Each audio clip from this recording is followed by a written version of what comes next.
Just got out the casino, back in the warehouse after 2 weeks. Aaron Blanchfield versus Macy Barber. Me, Hot Hand, and Unc here to give you our best bets, our breakdowns, predictions for each fight, each fighter, and try 2 to put some. weeks. Still couldn't get media passes, so we're in a 10-by-10 room. Yeah, it's been rough out here in Las Vegas, but well, as per usual, we'll give you everything.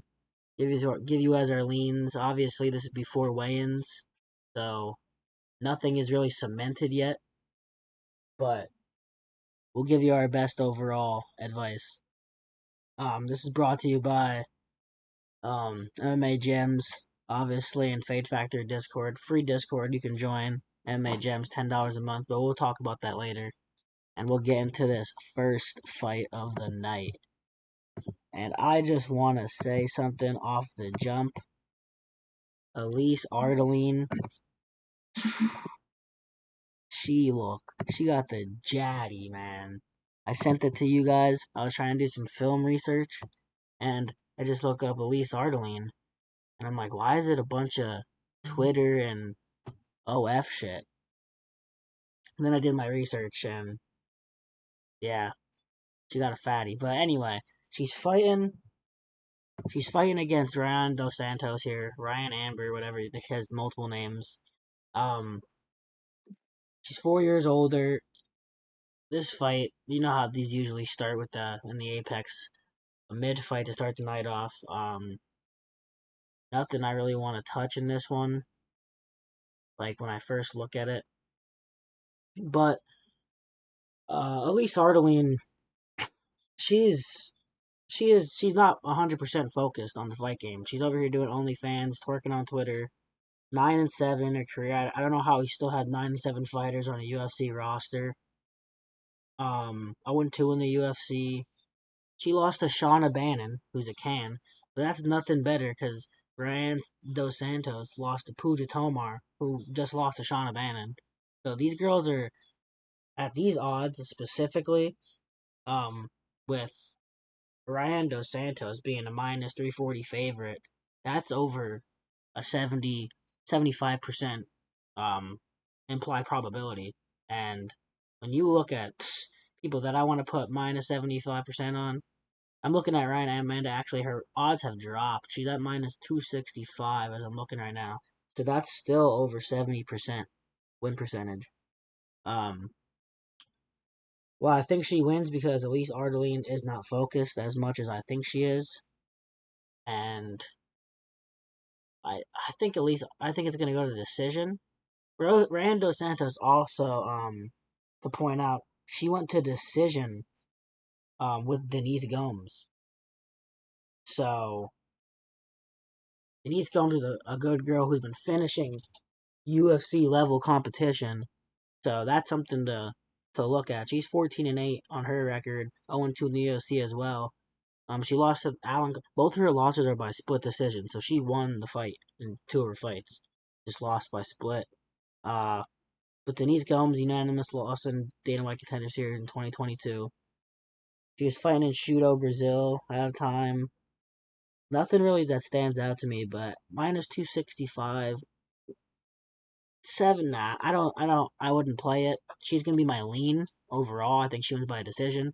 But I think my best play of that fight overall would probably, let me look at a possible spread line on Elise Ardelean. I think just how good she looks. Oh, not her face. She's a butterface for sure. But plus Calling this 3. chick Alderan, calling her Alderan like in Star Wars, because we don't even know this girl. But Romanian 9-7. but the All, plus three, the plus 3.5 on Elise Ardelean at minus Ardelean. 135 might be a look. If you alta spread up 5.5, you get minus 185. And 7.5, you get minus 270, which is a little out of what I want to look at. I think this fight does go the distance more times than not, and the over 2.5 is minus 475. So minus 270 is a little steep. The 5.5 to minus 185, I think that's decent value. Or you can just take the plus 3.5 straight up. I'm gonna go with Ryan Dos Santos by decision, but don't be surprised if the girl with the Jaddy, as you see in the graphic I have, um, gets the W and in some terrible low level bouts. We'll swing it over to Unk. All right, first of all, how do you say this girl's name? Ardelean. We're not even saying that. We're saying Alderaan. Remember Alderaan in Star Wars? Alderaan got blown the fuck up, and that's exactly what's going to happen to this chick. Only thing that makes me want to bet her is I looked her up. She has the same birthday as I do, not the same year, but the same birthday. And she was doing some egg cracking videos with her butt, which was pretty crazy. I mean, we were just trying to look up highlight tapes, and that's what we got. But but we get to the seriousness part here. I brought up Dos Santos, their ability going against Gomez. My odds are coming off DraftKings. Really don't have a lot to speak on this fight, but if I'm gonna go, when I did look, they didn't. There wasn't a lot of unanimous decision wins. It seemed that there was splits here and there on the losses on both sides of the women, and I think they're both tough. So I took Alderaan at plus 3.5. I mean, if she gets 30-27 three times in a row, then I took a birthday egg, goose egg. But she's tough. But then on the lotto, Santos and the over 2.5 rounds was minus 200, and that is a good pick, and I think is a good way to go. But if this does end up being, a split decision win, and you might end up with both possibilities there, coming out. But I think Dos Santos wins the fight, but I think I'm not going to count the tough. From what I did see, the girl can grapple a little bit, and she's and scrap. So, I mean, but once again, this is first fight of the card, and it's low level, and we don't know where it's going to be. But Little that's what I'm taking. a little lottery pick. If you're feeling super degenerate, first fight of the night could be Ryan Dos Santos via split decision. You're getting that at plus 450 on DraftKings. These girls are both splitting. Um, Low level women's MMA. Like if you're looking purely on implied probability and odds, you're not gonna take Dos Santos at minus 265. If you're feeling parlay ish to start off, but there's a bunch of other looks you can go in this fight. Um, I'm not gonna tell you to pick the girl that's an OF and twerking on Twitter and shit, but I wouldn't take the other side either. I'd probably take the plus 3.5. Or if you want to alt something, I'll look at something right now. I'm on DraftKings as well as we speak. And if you look at an alternate line, that's out of my wheelhouse. I was gonna say Ryan Dos Santos on a plus 3.5 alt, but that's a minus 600, and I don't really be touching that. So, like I said, plus 3.5. We'll go over to hot hand now. Oh, yeah, but it was minus 135 and minus 200 if you want to take the plus 3.5 with Alderaan or Santos and over 2.5. Yes. Yeah, I don't really got too much more to add on. I think all odds here are inflated. You have two very low level women's MMA, like this Dos Santos. She lost to Tomar, and I know her because she is absolutely garbage, Pooja Tomar. So I mean that kind of just says what you're getting out of the level. With the odds, I don't really advise you betting anything on this. If I were to say, I guess I would play Elise's spread and hope for a split decision, which I think is very reasonable. Or I like Mike's. You could take Dos Santos to win a split, but I would suggest you stay away from this fight. Yeah. With that being said, we're not gonna show you the Elise Ardelean pictures on here. Get in trouble, but go look up Elise Ardelean, and you won't be Yeah, disappointed. she screwed up the whole decision making process after we were just trying to find some film. Yeah, so we'll move on to the next bout. We got a replacement bout. This is last minute. I didn't do much tape on Aswell. Uh, So anything that I say here could easily be changed, but will be reflected and shown in our gems, and our picks on Fade Factory. Link will be in the comments, of course. But I did tape Belagioki a decent amount because he was going to fight Medeiros. A lot of people were on Mikael Medeiros in that bout. Oki was around a minus 175, sitting around there. And I was on Oki on my lean. Now he's like a minus 400, I think, against Aswell. And Aswell split with Bogdan Grad. Um, I liked the other fight a whole lot better. I will say that. But when I look at this one, hmm, you can't take Oki on those odds. It's just very steep. He is fighting someone off the couch. Well, I do have to check if he's actually off the couch. There's not a lot of lines up in terms of props. There's totals. DraftKings has 4 picks, and I already know what I'm picking. So there's nothing else. Uh, There, that they have more on DraftKings than they do on Bet365, which is kind of rare. But there's four. uh, So there's 4 selections. It's the over, under, and the money lines, and I'm taking under 2.5 at plus yeah, 110 I was just because looking at that too. I think one of them is going to sleep the other one. I Like was looking at that too. That's why I just took a second to look at Michael Aswell's history. I still have to tape him after this and look at. I really do want to see them he's on weigh-ins off the couch. You know what I mean? so I can't tell you like yes I've seen Michael Aswell with my eyes, but everything I read and then going through his history and like reading what we do every week, I think one of them is going to sleep the shit out of Yeah, the other one. I'm looking at their stuff right now. There's a lot of finish. There's five wins by finish, 5 wins by decision, and then 2 losses by decision. So he's gone decision 5 out of 7 times in his career, which isn't bad. But I'm looking at the more recent ones. Split decision with Dorian Ramos, split decision with Bogdan Grad, finish. Who? So he's having most of his decisions recently. He lost at Yadier Del Valle by decision. I'm not gonna lie. I think I watched this fight actually. I don't like the under. I watched Aswell on Contender Series. I think his spread is the best play. I'm not. Yeah, I'm It's not three gonna days lie. off the couch though. I Like watched. he I was in wa- shape, ready to like 3 days. That's seventy I'm two not hours. saying I'm saying I know he has the potential to easily come out and upset Oki, or even if we take the highest spread available, at least cover. But most times off they'll call these people and they're already in a training camp, but it just for a lower promotion. So Okay, maybe he wasn't in tip top shape, but I think there's still a possibility he was already training.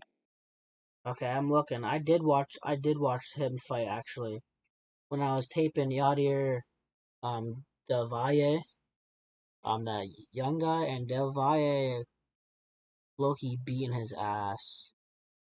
Um, I just think if anybody comes off a 72-hour notice, I don't care who it is, I need to watch that and then you Bogdan step Grad fight. and then you step in with the Oki kid because the Oki kid's tape is just a bunch of fury, crazy, wild shit. Yeah, Anybody 72 hours, somebody should go to sleep in that fight. Like I don't think it should last 3 rounds. Even if Aswell wins, I think you should sleep Oki then. yeah. I don't. I'll look at But if you the but Bogdan hot Grad hand, fight what I'm was fighting. your? Because you said you don't agree with under 2.5. Yeah, I because I don't really see Oki's only I think he only finished 5 fights and same for Aswell. I mean, I think with how much the lines are split, I think the spread would be the best play because I honestly think this fight's gonna go to a decision He most went. likely. He went into the Aswell. He went into the All right. Well, then Aswell we. fight as a pick'em. I have it up on my phone right now. I'm just skimming through it just to see if I see anything big. They're just really standing there. First round was literally no strikes. He's willing to go into the pocket. He's not really gonna grapple. Um, Bogdan's kind of just waiting. Bogdan Grad. That's but it's not Bogdan Guskov. That's why I was low key thinking at first. But that motherfucker's way bigger than this. Bogdan Grad. I'm pretty sure I saw him get knocked the fuck out before though. So He's mean. He's mean. No, he strikes. He's Armenian looking or see something like Bogdan Grad that. 15 and I 2. look. He lost to Tom He's Nolan. He's not the bald guy. He's the other guy. He's still bald. I'm pretty sure. No, he has hair, but it's pretty low. Yeah, I Yeah, know who Bogdan yeah, Paul is. But yeah. He just fought PFL. All right, it doesn't matter. The point is, on DraftKings, there's 4 selections, unless there's another book that has more. no, there's nothing really here. Let me pull up fight odds just to see if any are released on any other books, just to get a look. Like, nope, only Because I the mean, total, only the total and the money o- line. Balaji Oki's like Oki's minus 360. Oki's 360. He's like, I don't even. So Yeah, there's I not think even a if you're pick betting down. this fight on this low research, there probably will be more props later on. Someone's probably getting knocked out, but this Aswell guy seems like he has a chin. He's never been finished. I think Oki has more power than Yadier Devaye. I mean, but yeah. So that's my final say on it. Yeah. Even if it's Aswell knocking Oki out, 72. There's You ring Mo. the Hold bell at up. There's 70. Hold up. Mo's coming in. There he Oh is. I Jesus! just invited Here him we to speak. ring the bell at 72. Oh, Yo, there he is. what up, guys? Yeah, what's What up? Yo, up? We got the whole crew here for the first time. All 4 of us finally Yo, got in. I'm gonna mute my mic really quick. I need Yeah. like 2-3 Good. minutes. You're good. We're yeah, just you do you, we're bro. on the Oki fight. We'll just run it back with you once you're good. Okay. All right. Why is that? All right, but so there's not a lot of lines on this. We're not gonna overstress it. We'll talk more about it in the Discord and Gems because we'll have more time and we'll see the weigh-ins, see how Aswell's looking. If we have I a spread, we may take a spread. We don't got no spread right now. No book has a spread open. I don't know about the under 2.5, but depending how a Michael Aswell plus 13 or plus 7.5 alt spread looks, that possibly might be a look. But for as of right now, I'll just pick Balaji Oki as my prediction officially. We'll take him by. I'll take him by knockout, but we'll see. But we'll move on to the next fight. We got Trevin Giles versus Andreas Gustafsson. Gustafsson, an animal. He's the minus 165 favorite. I think he's around there on most books. But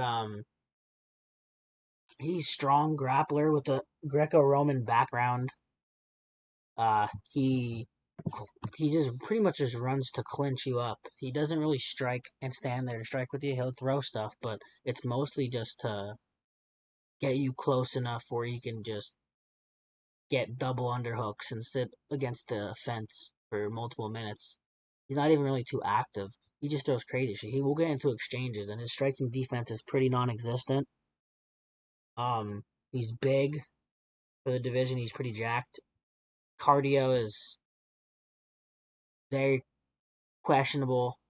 Trying to think about anything else that's good. I've seen a couple of his fights. Well, decent amount of them when I was taping them. I see a lot of people on him in this one. Trevin Giles is coming off the couch. This is a 180 couch weight. Um, this is short notice for him. Gustafsson had a camp, but prior, I'm pretty sure it was early this year. Still haven't found the absolute specifics into the injury, but he had a neck injury. He was saying there was rumors that it was broken in training, but he addressed him and said that was a lie, but that the doctors don't know what the injury was. That was in like January, so he had time to heal, but that's real scary when you're trying to take a guy on debut with a former neck injury at a 180 catch weight against a guy who, yeah, Trevin Giles has been on losing streaks, but all right, Carlos Prates, who he was actually putting in good work with. Yeah, he's putting in lateral movement, getting strikes off. I know that Carlos Prates is pretty stationary as a striker, but when you look at Giles' competition recently, other than you got Mike Malott lost in unanimous decision. That aged pretty well considering how he just did Chuck Buffalo. Carlos Prates straight left. All right, yeah, he got knocked out. Gabriel Bonfim. Gabriel Bonfim's pretty good. He's on the rise. Preston Parsons split decision. I thought he won. It was a close one. Preston Parsons has good grappling, so that was my closest test with seeing how he's gonna put up with a grappler. It's tough because it's short notice. I want to take Giles here because I think that his competition, him being 10 pounds heavier, he's not a bad wrestler either. I don't see him as a bad wrestler. He can scramble and stuff. I could see Gustafsson with the camp maybe pulling up and grappling and being boring. But I don't see all this stuff about him knocking out Trevin Giles. And if he can get damage inflicted on him with his weak striking, then I think Giles could possibly put him out. I'm not gonna say that because it's short notice. Trevin Giles is on a downswing, but a severe neck injury recently, paired with Yo, wait, Mike. I'm sorry to cut you off. I yeah, gotta go back to that Oki fight. yeah. Okay, wait, go ahead. That over 2.5 rounds minus 140 is a super lock. The over. Everybody that's watching this video, super lock. You like the over? Over 2.5. Michael Aswell is a fucking dog, bro. You want to know what's crazy? Before he even got announced to fight on this card, I was literally looking at his Tapology like 4 days ago because I was looking at Bogdan Grad because he's fighting somebody on June 7th. So I was like, yo, that split decision loss to Bogdan Grad isn't bad at all. And this motherfucker doesn't get knocked out ever. He's Yeah, never he has been a finished. chin. Yeah, I know. Yeah, his chin is fucking insane, bro. Bogdan Grad hits fucking hard, bro. He has so many knockouts. Like, I don't think Balaji Oki's gonna finish him. I'm more concerned with Balaji Oki getting fit. You know what I mean? So what we were saying was, what if Aswell finishes him, Mo? If Aswell finishes him, I'm gonna cash regardless because I'm betting on Aswell money line plus 370. You're gonna take the money line whenever the odds drop for the spread. I'm probably gonna play an alt spread on that because you can probably get it at good value at plus 7.5 since the over under is Yeah, if the plus 7.5 is available at a good price, I'm gonna add that to a parlay piece. But I really think the over 2.5 minus 140 is free. What do you feel about? Do you have any plays for? Laying the knowledge. Do you have any plays on the Ardelean versus Ryan dos Santos real quick before you? I like Santos by submission. Okay, Santos by submission. Yeah, Ardelean. She sucks, bro. Yeah. She's busy doing OnlyFans and shit, bro. Yeah. She's bad. Yeah. She's like fucking 9-7, bro. She's horrible. I'm throwing some love. Well, we'll go back over to the Gustafsson fight. Let me finish what I was saying, and we're just gonna say, I like Gustafsson. I don't think that he has a very precise style. A bunch of guys that he fought were cans, and I did see one of his fights that the guy was a can, and he was moving him around in the clinch work and in the grappling. And I think that Giles has underrated grappling. And at 180, he has 10 more pounds. He didn't have to cut, really, probably much. That's my one concern with this fight. I thought Gustafsson was a lock until I saw that it was a catch weight. Yeah, 180 catch weight, and then he had a possible broken neck, serious neck injury in January. His neck too. So I'm not gonna lie. I think under 2.5 for the fight not to go the distance is a good play on that fight. Giles is always getting finished. I don't see Giles getting finished in this one. Is my thing. I think that. My best bet. I think Giles is my best bet's not to go the distance. That's what I'm saying. Your best bet's not to go distance. Hold up, but I can't say I'm fully with that. It's weird because you said that you can see Giles getting finished. I could seriously see Gustafsson being sloppy in those exchanges, trying to put on a show like he's done in his other fights, getting into wars with cans. And Giles is way better than the guys that he was fighting. Like Giles could put this dude out. He has been hurt before. And one thing about Giles is he fights the best of the best, and he only really loses to the best of the best. Yeah, so I don't love it. I'm not gonna say to take it. I got to see them on the scales. But the odds are this close for a reason. You know what I mean? Like they'd be wider than this. They usually be like a -2 something, -3 something. Giles is coming off the couch, and this is the 180 catch weight. So like, why is this not? But you also have to realize that Giles is a police officer. Like he doesn't really like train MMA full time. He's like part-time he's off the police couch. officer, Yeah, part-time MMA fighter. he's off the couch. But Gustafsson had a broken neck just 4 months ago, or serious neck injury. He had to stop training, and then train for a whole different opponent who is not the same style. And you know what I That's mean? why. That's why I feel like this fight under 2.5 is really good. Plus 140. I mean minus 140. I think this fight ends in a finish. I could see it. Unk got the not to go the distance. It's minus 195 DraftKings. So Unk and I'm pretty not go sure. Yeah. distance. Listen, and you guys got to also realize this is in the Apex. Apex Yeah. cage is way smaller. Yeah, you're right. That does factor in. That plays a huge factor in the finishes, in my opinion. Like every time they're in the small cage, a lot more finishes happen.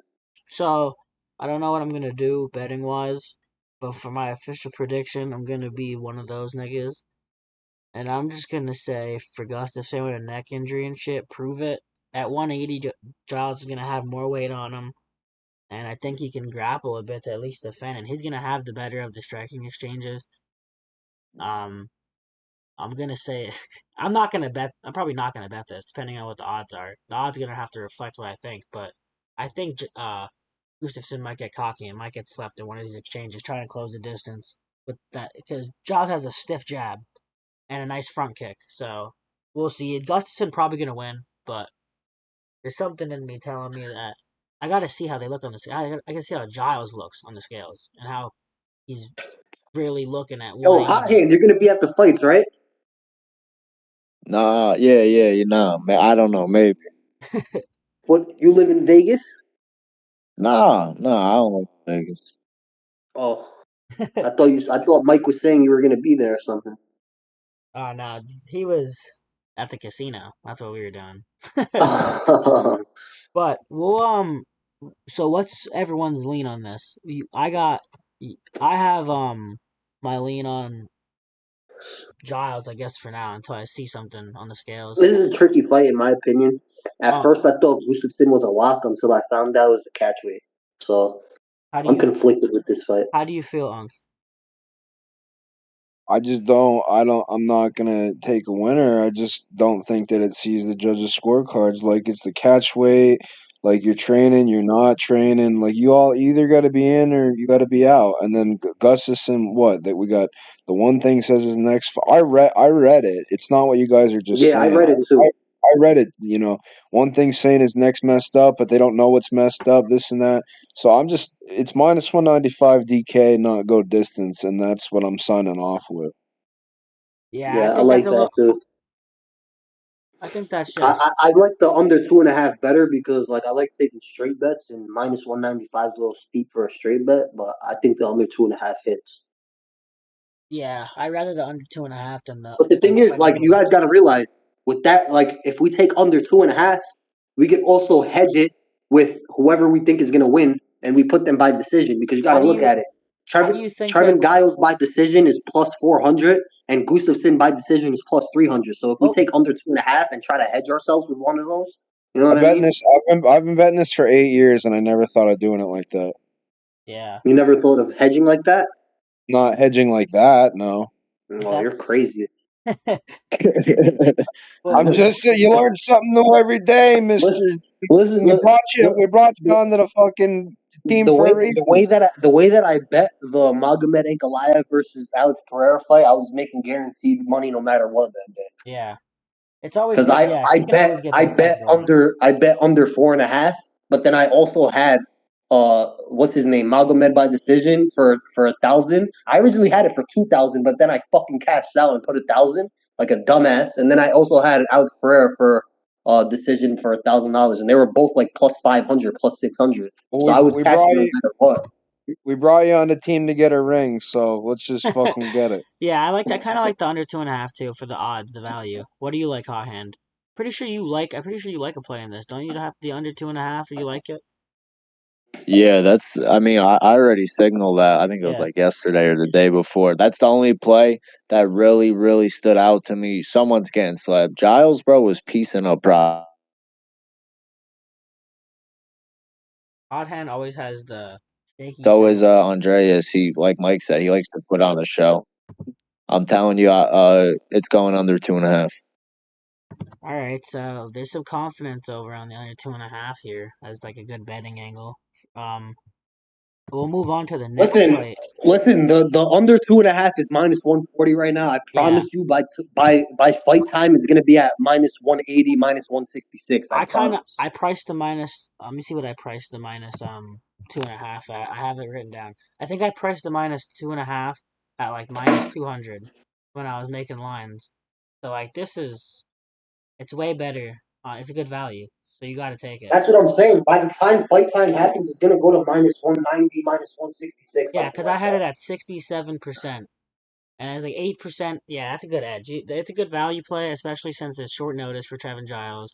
Gustafsson wants to put on a show. Bro, and at the end of the day, they're both finishable. Yeah, yeah, I can agree with that. It's Especially with be a Gustafsson war.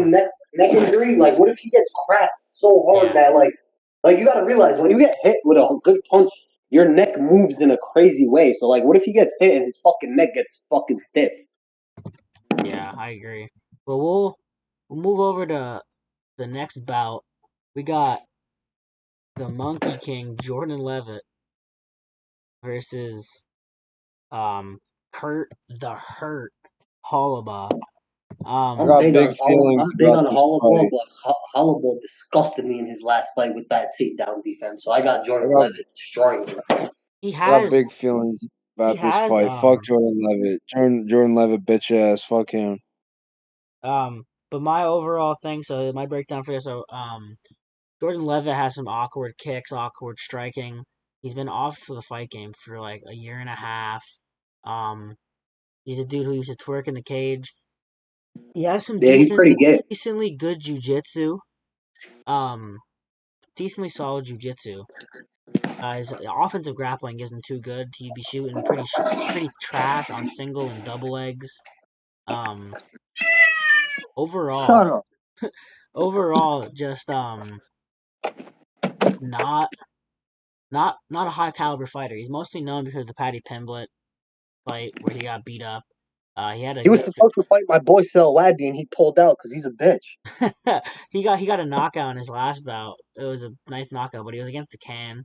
Um, Jordan Levitt here, he's fighting against a older Kurt Holobaugh. It's almost a 10-year age difference, which stands out to me.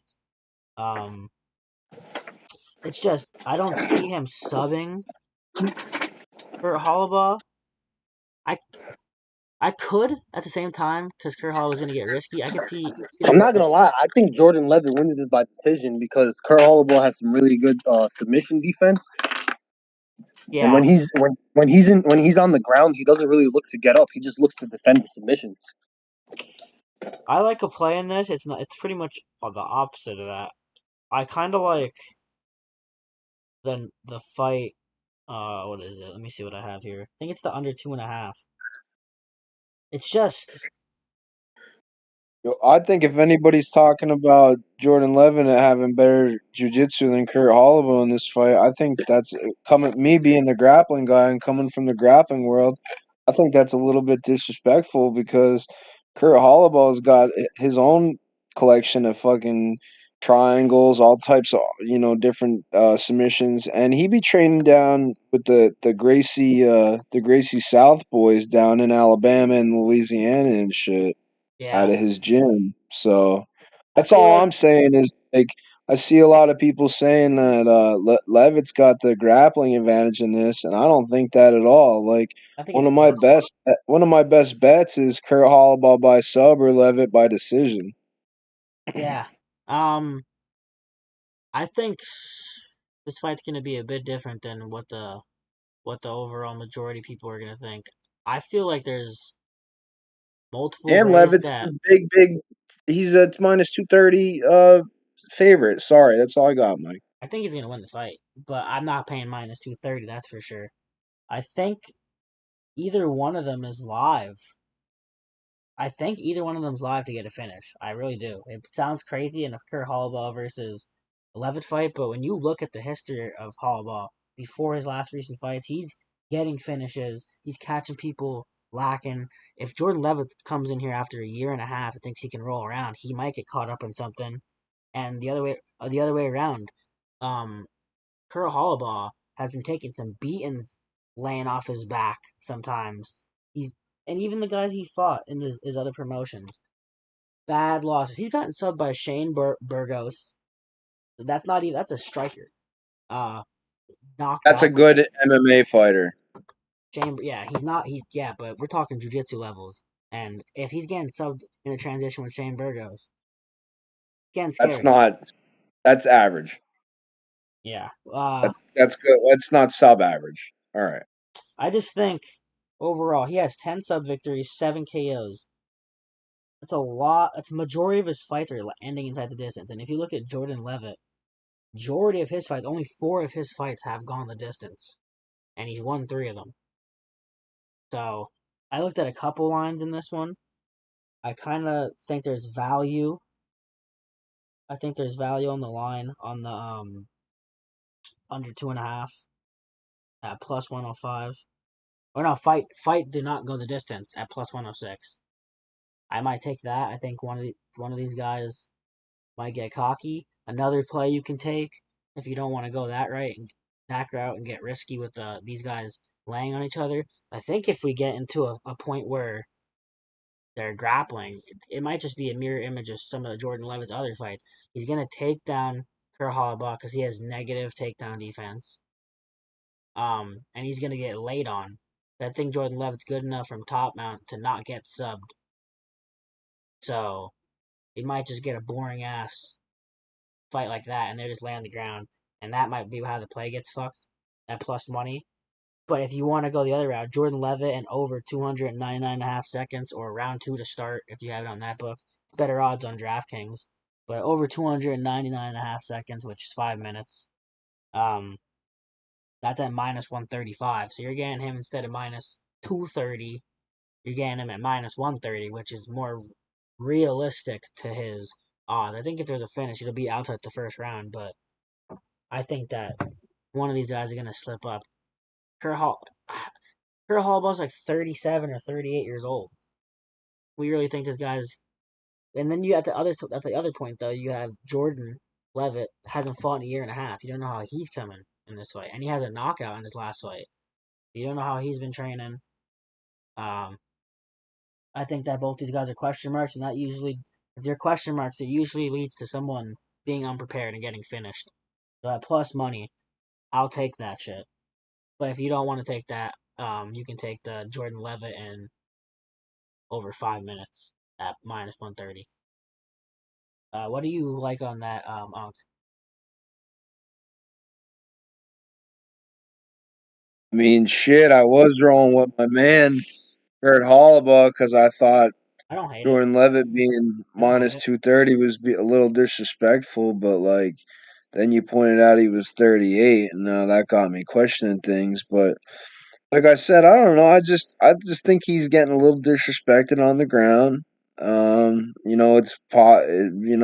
Looking at of the overall age, and I don't know. I seen Levitt fight before. He fights weird. He grapples weird. He strikes weird. He does weird shit.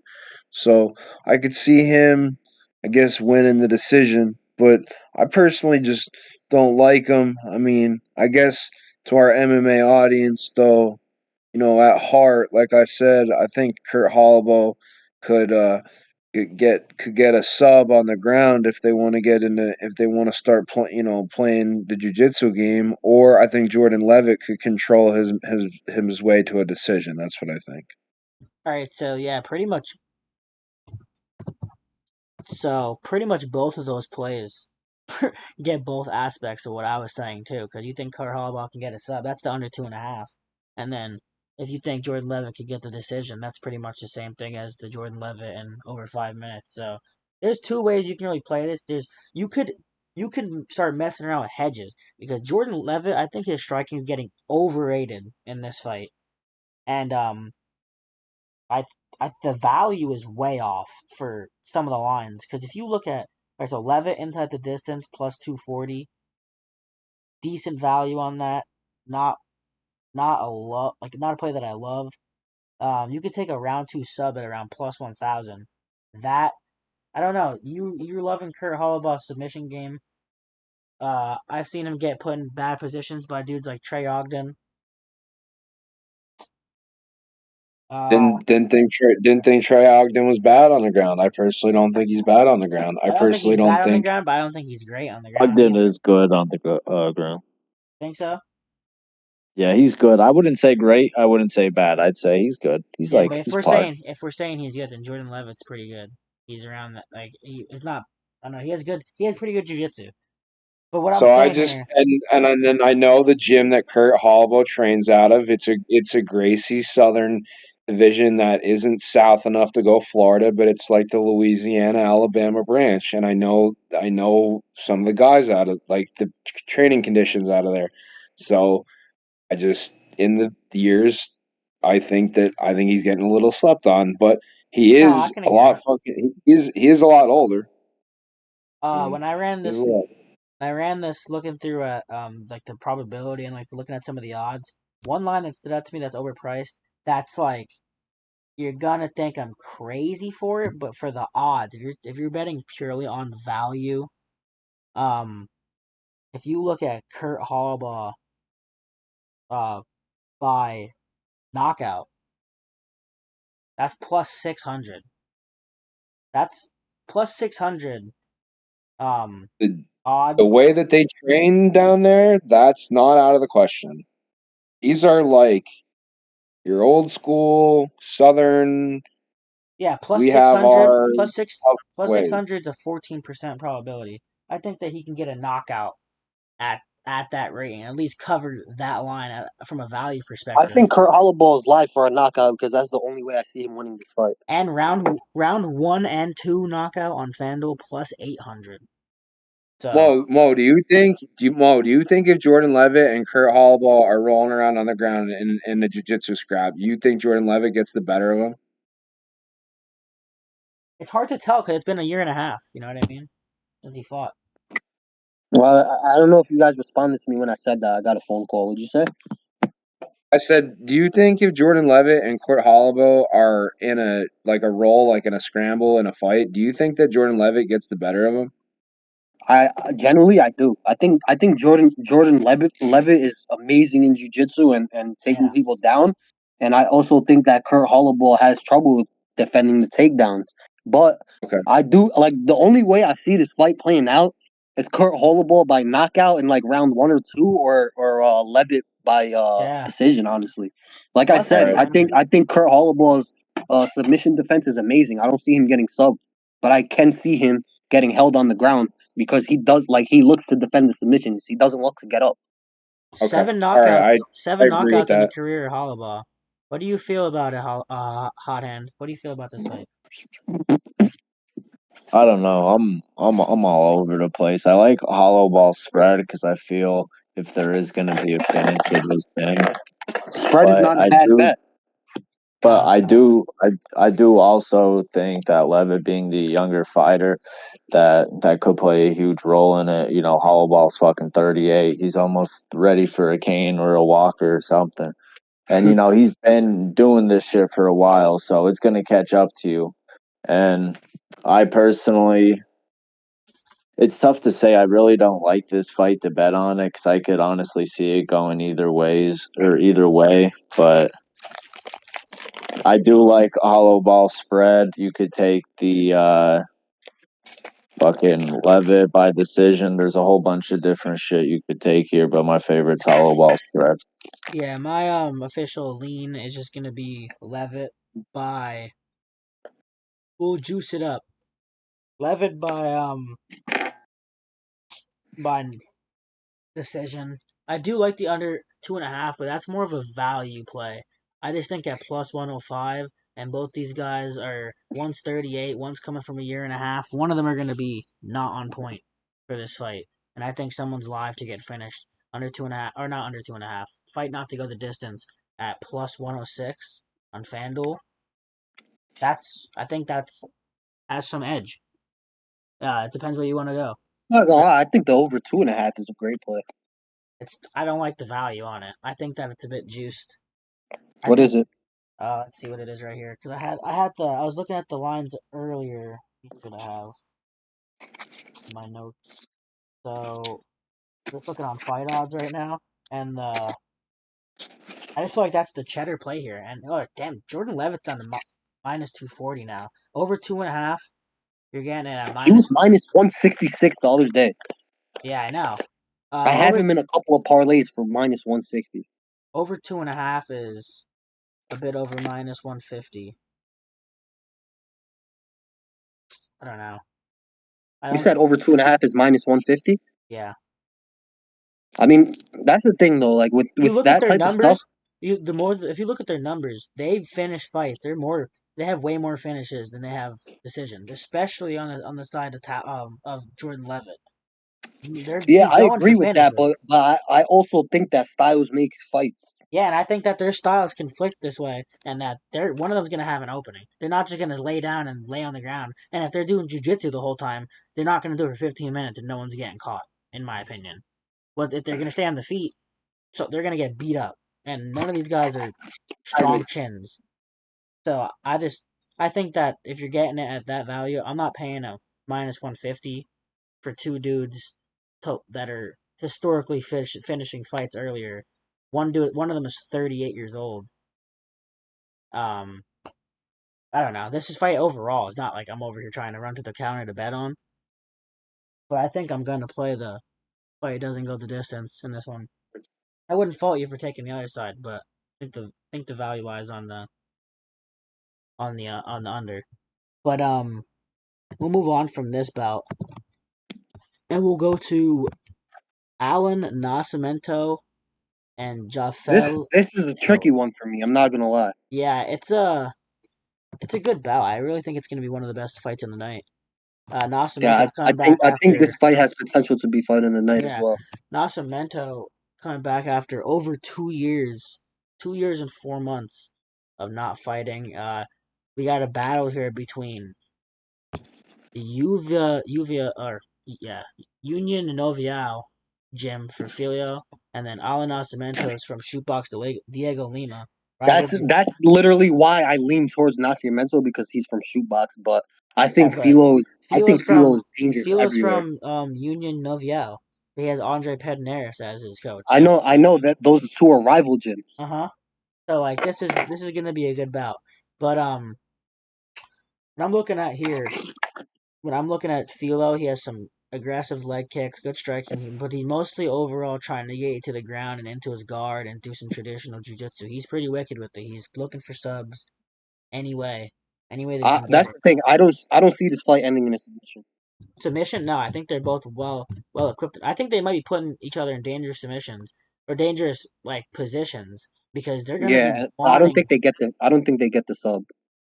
I wouldn't fault someone for paying. It's like plus 250 or plus 260 for the submission method of victory, just for like overall, and that's I think that value for two guys that are.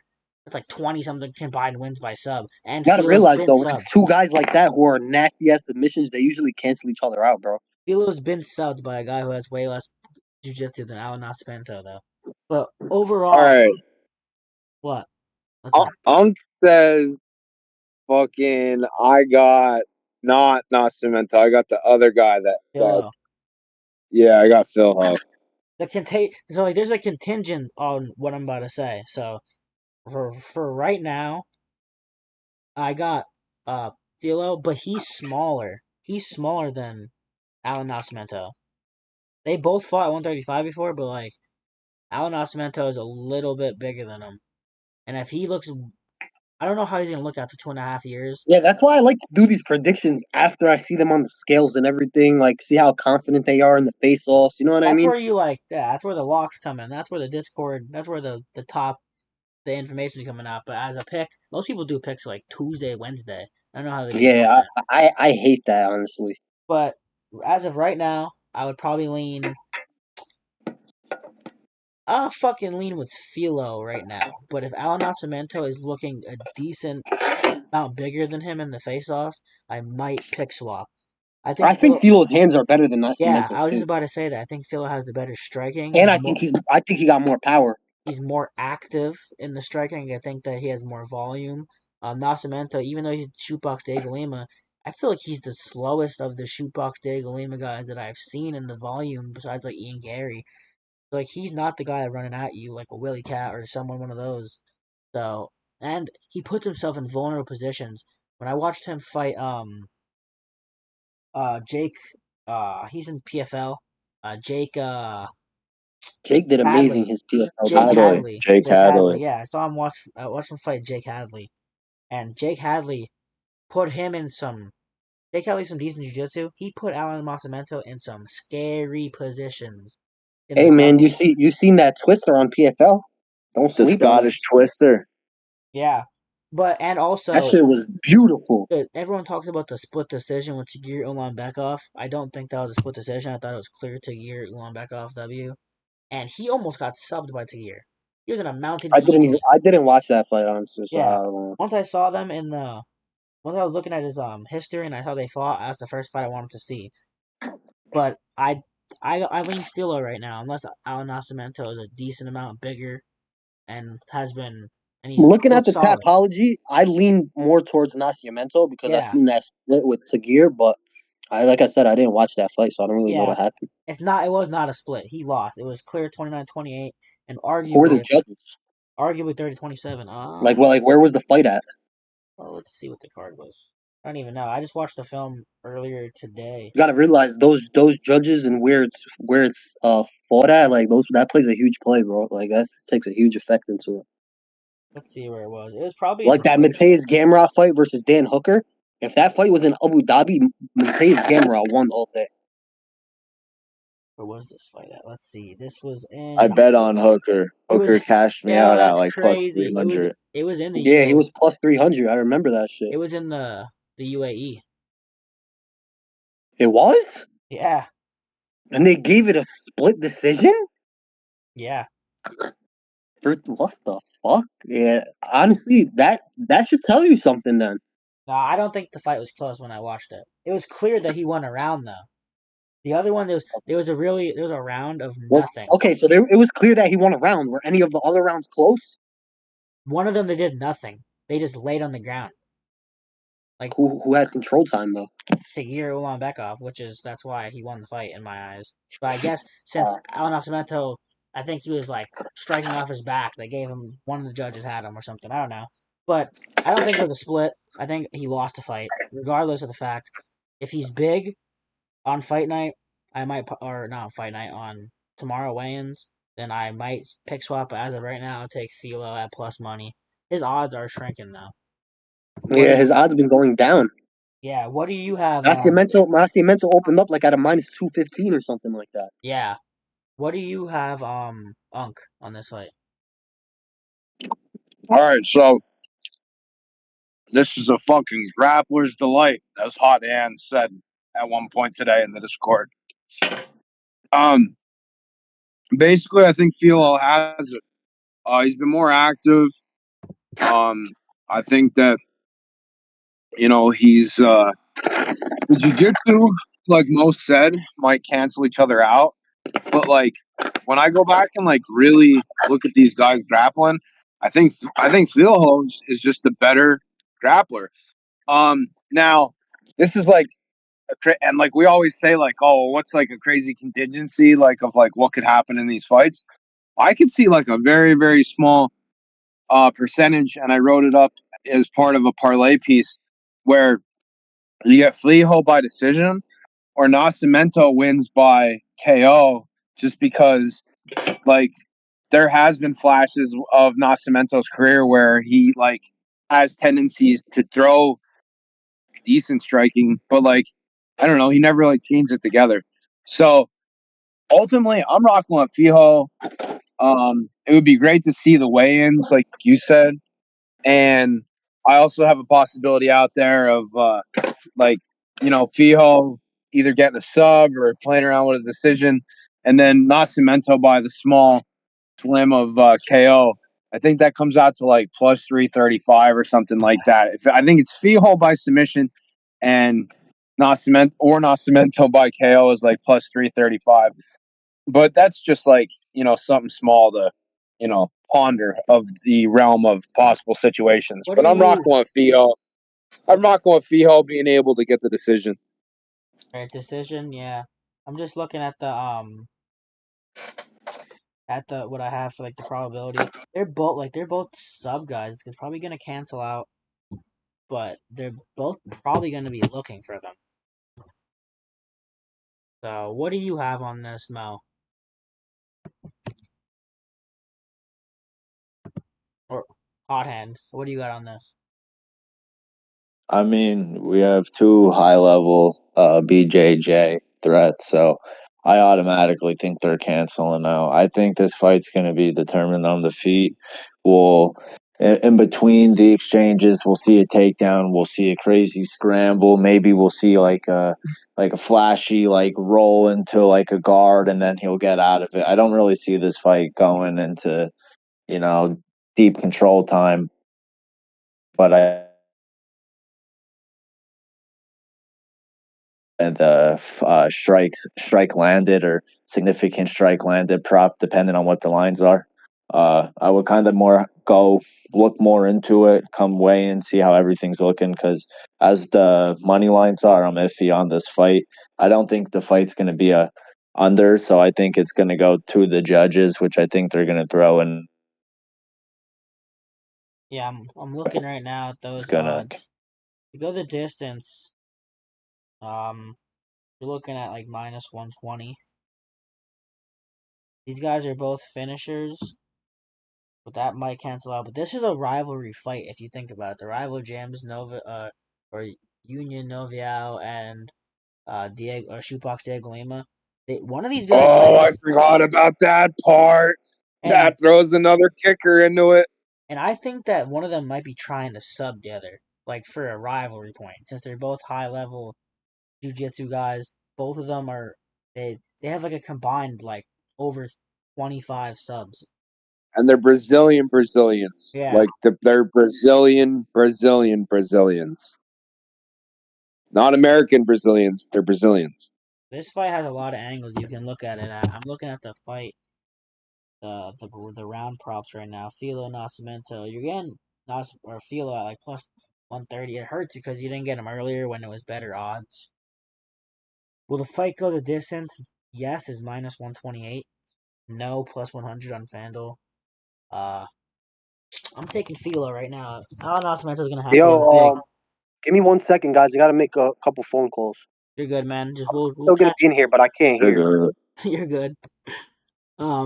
Mike, honestly though, I don't think it's worth playing with the round props on this, because I wouldn't be surprised if someone gets subbed in the first, because these dudes have such a high level threat. It's bad blood, but I wouldn't be surprised if the BJJ cancels out and it's just striking exchanges on the feet then. Yeah, for sure. Yeah, I don't think And it is we worth were messing rolling like a burning ring of fire. And I caught his ankle and his tap couldn't get higher. We were rolling Yeah, so in the first round. I probably would stay away from the round props in that one, like you said. But we're gonna before we go to the main card, we're gonna take a look here. This whole video and this whole podcast is started from MMA Gem Podcast and Fade Factory Discord. Uh, we we have one of the best communities when it comes to reads, insight, actually learning how to gamble and how to find value in plays, not just looking at picks. And this is an investment overall. You can do it for fun, but if you're looking at it as an investment, we have a group for that too. We're close, tight knit. It's a free community, couple hundred members right now, and the link will be in the comments or the description of this video. And then within the cord, we have all the sports. We literally have cappers for rugby, lacrosse, top guys with verified tracked third party like numbers. International. We have international cappers. We have cappers across the world. So we just had a guy on Lax Locks. We signaled a plus 1,000 at when he took it. We got it at plus 650, a bit late. Cornell to win the lacrosse national championship took that before the season started, and he cooked the whole season. We got Max in rugby. We have hockey guys, motocross. We have a bunch of different angles. Okay, Soccer. don't forget 2K. So yeah, well we have 2K, yeah, esports, a bunch of different stuff in there, and then we have that's all free. We have the MMA Gem section for people who want to support and be a premium member. That's a simple $10 a month. We have an option for $25 for 3 months if you want to just lock in long term and not have to worry about monthly deadlines. But that includes all of our picks for UFC, PFL, if we're betting on one, BKFC, if dabbling in boxing, anything that you're looking at that we're betting on. We just smoked Road to the UFC the other day. And one of the best MMA in terms of numbers and ROI percentage year to date out there. $10 a month. If you don't profit from our unanimous selected gems and our gem signals from our cappers within your month, taking our plays, how we send them out, you will extend you for another month. So keep that in mind. We're not pressuring you to go buy nothing. You can go join our free section. We send free MMA plays. But for stuff like this is live right now in our premium section. Then it gets chopped up into the video. But if you want our top value plays, the ones that we're locking in after weigh-ins, the ones that we're putting the cash on, that's in the premium section. We'll have some free plays too. But join Fade Factory, man. It's a great community. And we'll keep this video going. And we'll move over to Reese versus Todorović. And this is a can fight, is what I like to describe it as. You got Reese, coming off of a humiliating loss, and he's given high odds here against Dusko, who is also coming off a humiliating loss. So just trying to see, because the odds on Reese, I'm never paying that much. I think he wins this fight. I think Dusko isn't smart enough to try to grapple, and even if he does, I don't think he has the grappling advantage over Reese. I just foresee Reese possibly knocking this dude out. I think they're both cans, though.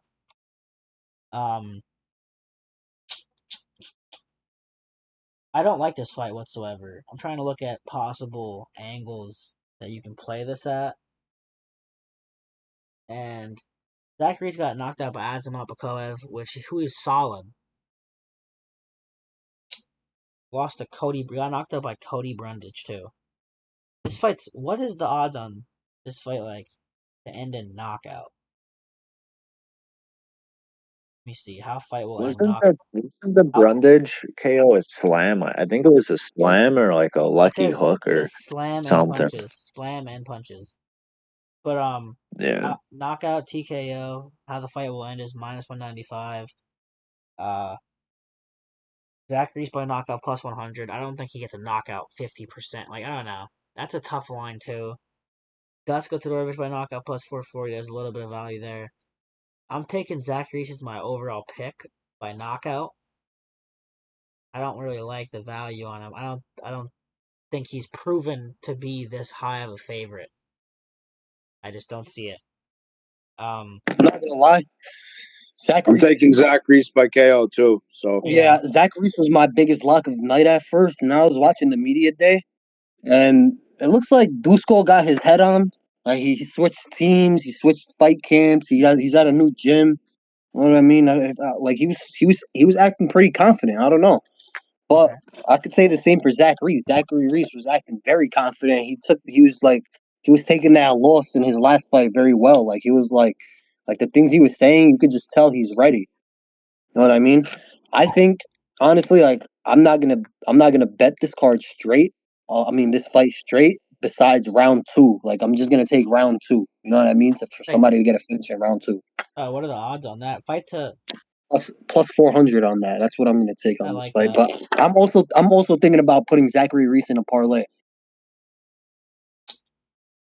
Yeah, I'm trying to look at his odds right now. -265. All right, so You're getting over The only reason 77%. why I don't want to take Zachary Reese by KO minus 110, whatever it is because I think Zach Reese could also submit this motherfucker. In the media day, Dusko was talking about how he knows Zachary Reese is dangerous on the ground, how he knows Zachary Reese likes to go for arm bars, arm triangles, and he said something like that caught my attention. He was like, "Oh yeah, he's very lengthy and tall. He has long limbs, so if he gets me in a triangle, I think it's gonna be very hard to get out." Blah blah blah. So like I feel like mentally he knows that if Zach Reese attempts a triangle, like he's just gonna tap. You know what I mean? Like just from him knowing that. You know what I mean? Yeah. Bro, if This he's fight's probably saying not that, gonna. if he's saying he's got long legs, I know this, that, the third, that's to me, that translates like computing, grappling. Like, oh shit, if I'm on the ground, I'm getting triangled. I'm done. Like, I'm done, Yeah, bro. that's the way I saw that too. Because he was saying like, "Oh yeah, if he gets me in a triangle choke, his limbs are very long, and it's gonna be very hard for me to get out." And I'm just like, "Bro, what?" Like you're like the way he was talking, Yeah, it was like he mentally blazing him. lost the way he was talking. Like if it went to the ground. Here's another one.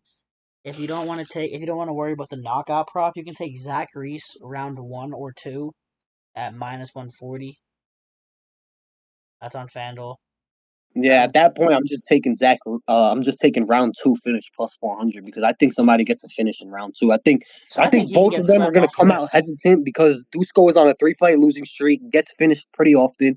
Zachary Reese just got destroyed in the first round, so I think they're going to both play a little slow in the first round. They might like start exchanging heavy with the last 3 minutes in the fight. I mean, not in the fight in the round. And I then as think they soon as go round 2 down. starts, they're both gonna go for it. You know what I mean? Yeah, At the end of the day, they're both finishers, and that's what they were both saying in the media day. yeah, They were both saying this word for word. They put us at the first fight of the main card, and you guys know why they usually do that because they know we're both finishers and that we're both gonna come here to get the finish. yeah. So I think You're gonna be somebody's wrong. getting slept in this fight. Yeah, so you can play the knockout method of victory at minus 190. That's like for the overall method. You can take I think that's just a good parlay piece because I could also see yeah, that losing if yeah, Zach gets a submission, bro. under one But and a yo, half. also I was thinking, just in case like some fucking wild shit happens that we never imagined. Remember this? Remember this happened with Bo Nickel and Paul Craig. We all knew Bo Nickel was gonna win, but bro, Bo Nickel was plus 1,200 to win by decision, bro, and that shit cashed. Yeah, So when I seen that, I was like, bro, I gotta start doing shit differently, bro. Zachary Reese is a the plus value. Yeah, 950 the for value's decision. there. Just like how Julian Robertson I took Julian Robertson a couple weeks ago at plus 1,200. Signaled that to our gems. Oh yeah, Plus yeah. I 1,200 on the called that too. TKO. Everybody cashed that. We all cashed that. Your Yeah, group, my group. yep. We were all fucking hyped, bro. I That was one so happy that day. and Quang Lee by decision plus 800 or Yeah, by yup. sub. I mean by submission. Yeah, Yeah, that was great, bro. back to We back made two fights. great call outs. Back to back fights. We fucking smoked them. But to keep on topic, this fight's probably ending within the distance. I got Zach Reese here. What do you have, hot hand?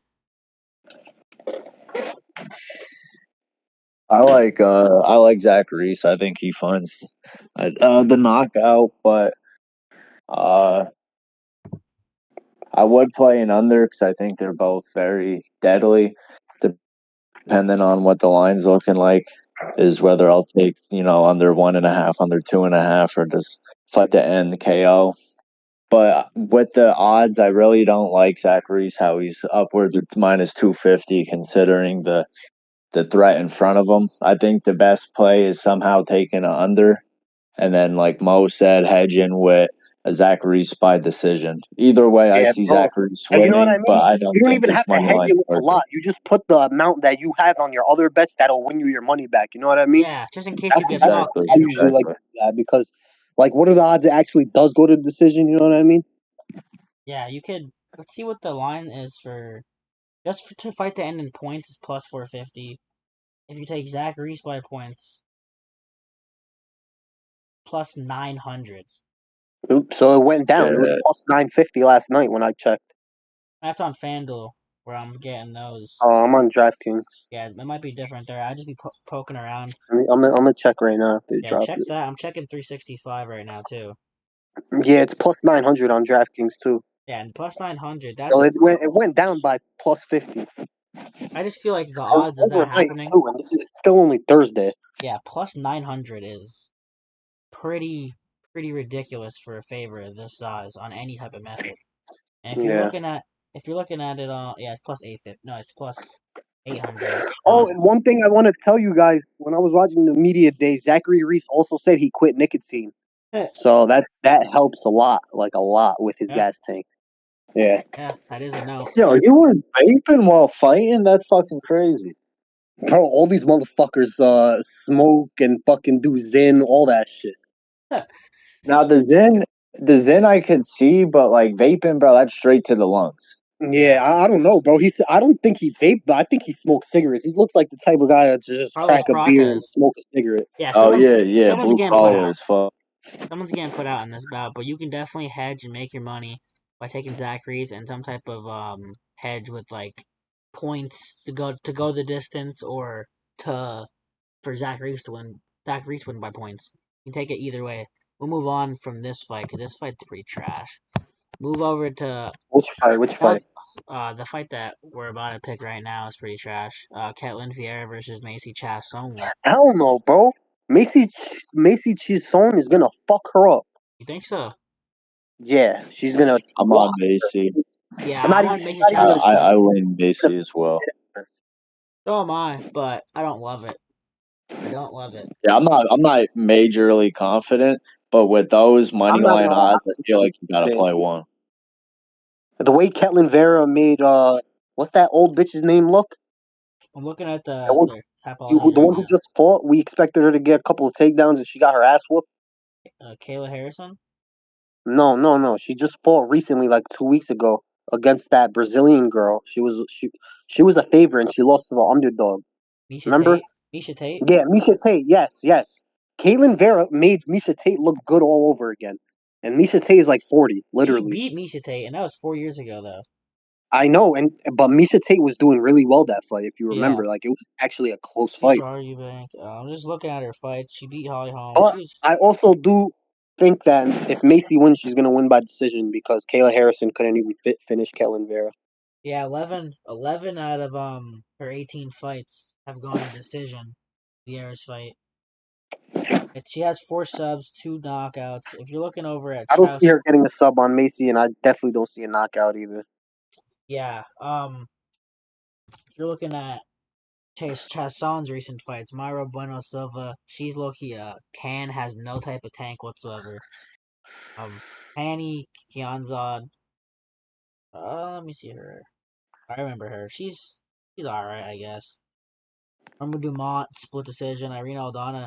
So she lost to Irina Aldana, and the other girl beat Irina Aldana. It was a long time ago, though. Ketlin Vieira beat Irina Aldana. She lost to her too. Both of them got knocked out by Irina Aldana. But just trying to look at Chiasson's finish ratio. See if she's getting any sneaky finishes. 13 fights and only 5 have gone the distance. So yeah, she's getting finishes anywhere. Doctor stoppage, rear naked, up kick, knockout. Got choked out by Raquel Pennington.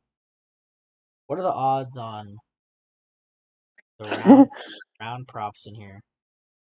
What do you guys like for this? You like Chiasson just on the money line?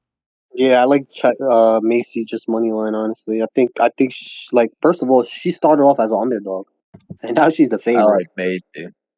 I think Macy's style, her build is perfect for Ketlin. Like, she's gonna fuck her up, bro. And Macy did amazing in her last fight. Like, she fucking forgot who she fought. Oh, she fought that Bueno Silva. Yeah. Yo, Macy stays on fucking and huge. bro, Macy was like a plus Macy 300. stays on money line minus 125. Yeah, I do like that too. Macy was a fucking huge underdog in that fight. And I'm not gonna lie, if you're looking at just for pure value, not even likely to happen, you're getting plus 250 on the under 2.5. And Macy Chiasson. She's 5'11", and she rehydrates she's a thick girl, dude. Like, Kaylin Vienna's only five. Kaylin Vienna's only 5'6" or something, 5'7". Yeah. Like, she's little. Under 2.5. Yeah, Macy's plus going to be a 250. lot bigger. I think she's going to bully her, honestly. Yeah, I probably rock with Chiasson too. I wonder what the movements. I mean, all right, we're all set with Macy. I mean, all four of us just agreed. Take her money Macy, line. I'm looking right Mo, now. who do you like for Jacoby and Lopes? I'm looking right now. Hold up. And Chiasson's moving back to a favorite on some books. Like her movement is going back towards, like, she's touched plus 100, plus 110, and has moved down. She's moving back up. Like, so she might end Bro, up my being a fucking mic favorite. was muted that whole time. I keep getting a phone call, so I just mute my shit. I was just talking.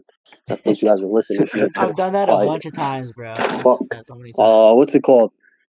What were we just talking about? I forgot what I was even just saying, bro. Chiasson. Jacoby Oh, and oh, Lopes. I think my initial Lopes. lean, my initial lean was Lopez, bro. But then after all the videos and everything I've watched, bro, I don't know. I think Jacoby's gonna win, even though I think Jacoby lost every single minute of the last fight until he got the knockout. Vitor Petrino was watching him, though Vitor Petrino is literally the lowest IQ individual in the UFC I've seen so far. Yeah, that's fair. He's banned from that fight. Yo, bro, he's so I think Jacoby is just and then the wild. fight, Like I think and then the fight before that, he got submitted by Anthony Smith in the first round when he was up minus 550. yeah, he sold my shit for that too. Bro, so bad. Bruno Lopez is up to a plus 170. Bro, I think Lopez is gonna win a decision. I think Jacoby's too reckless and Lopez is gonna catch him. I don't Just think keep that fight's catching going him. the distance. In my opinion, I don't I think. don't see that. I mean, yeah, I could also see that. I think Jacoby could wild out and fucking smoke him and crack him, or I think Lopez could catch Jacoby being wild, or I think Lopez could easily sub Jacoby on the ground. Yeah, just to put on record, I think my last pick was Chiasson. I'll take, but for this one, I'm gonna. I was just watching film for this fight right before we started, and I think the bet that I like from this one is the. Hold on, let me pull it up right now. Make sure the odds are correct. I do like Bruno Lopez at his odds right now. I could see him losing though because he gasses. Oh, the under 2.5. I do like the under 2.5. These guys be brawling. Dustin Jacoby, shitload of fucking brawls that he should have been knocked out. And he has a good chin, but it's not even a great chin. He's just people that are almost knocking him out are chinning him and then not chasing him because they're tired as fuck too. Like Bruno Lopez has some really good striking. He's gonna be walking him down. I don't think Dustin Jacoby is good with pressure, and even if he is, they're gonna be exchanging then. Like they're not gonna be kickboxing. They're gonna be exchanging at some point. And I don't think one. I think one of these guys probably go out, and if you're getting that minus 125, I think it's a nice sneaky pick. Uh, I don't know who I'm gonna take as my overall. You can get at minus 110 actually now for the under 2.5.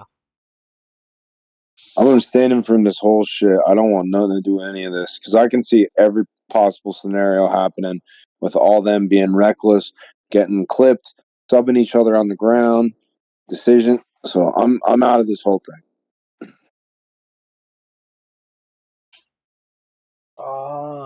What do you guys like? Hot hand. It's tough, man. Like I like Lopez with the value. I think Jacoby is very reckless.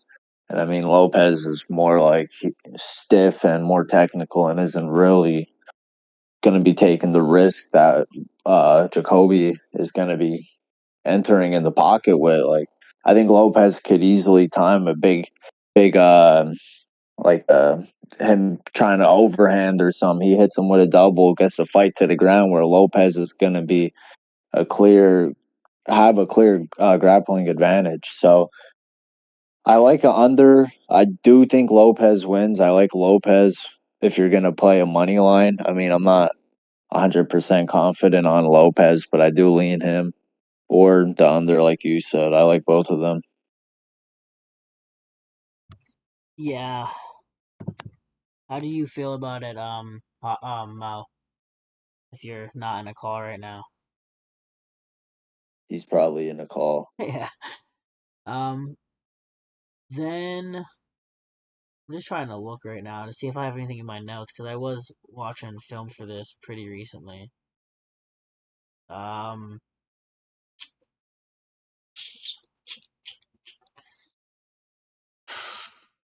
Jacoby's just pretty juicy. He's like upwards of like minus 200 now. And I think Bruno Lopes has better striking, has the more powerful shots. Might get the boost because he might be a prospect at 205. I'm gonna ride with just Dustin Jacoby because of his experience and because Lopes has no gas tank. But I don't think this fight's going the distance. Under 2.5 is my pick.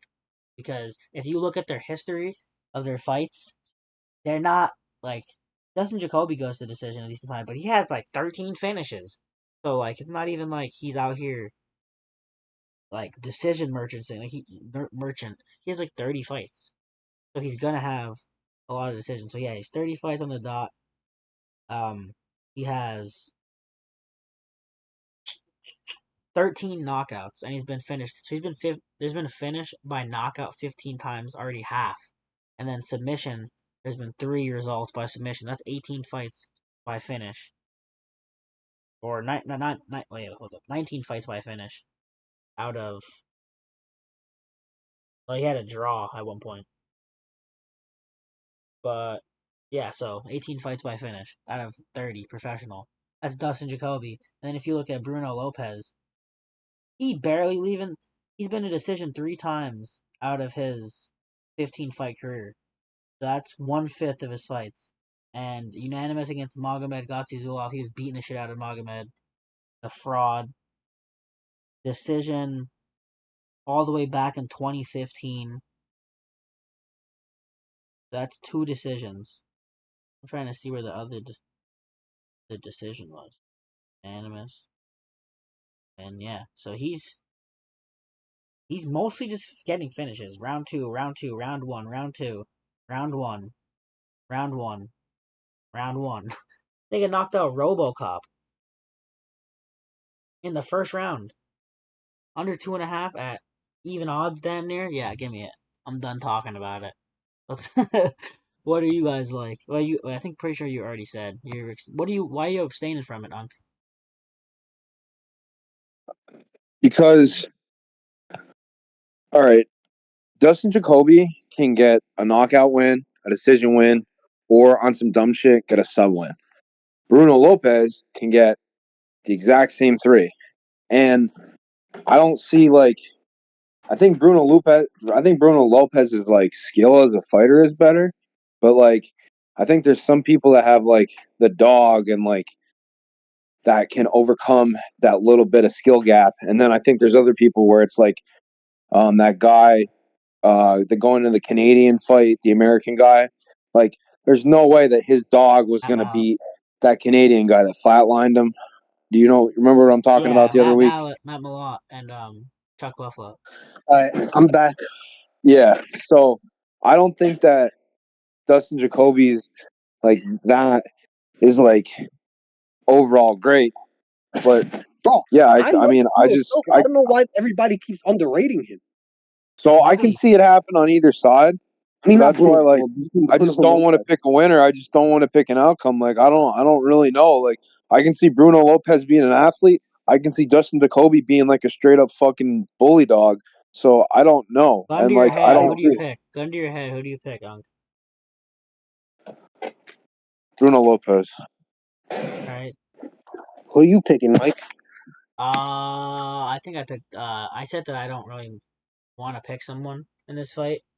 I just don't. I wasn't here. I just got back. Yeah, I don't. What I said overall was the value play that I like is the under 2.5 because I just went through both of their fights and Bruno Lopes almost all of his shit is in first or second round, and Jacoby 18 out of his 30 pro fights have been by finish. And if you're getting that at minus 125 for what are they 205? Are they 205?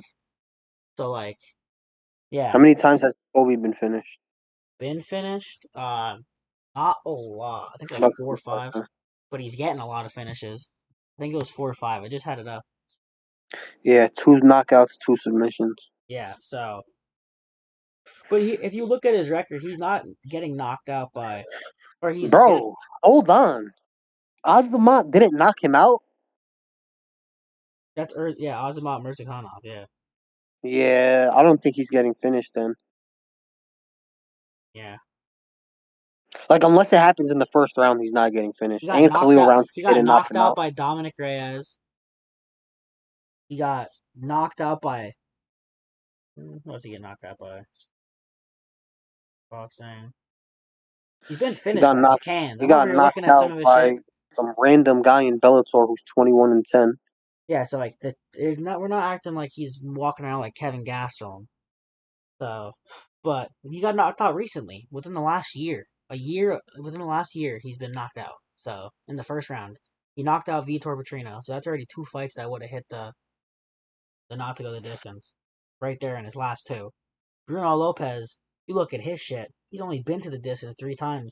Only 2 of them are irrelevant. One of them's like unanimous decision. So, I don't. It's tough for the pick for like my overall prediction. I want to say Dustin Jacoby, but I'm gonna take Bruno Silva. Actually, I'm gonna pick swap right now. Bruno Lopez. Bruno Lopez. Yeah, I just pictured Bruno Silva getting put on a stretcher.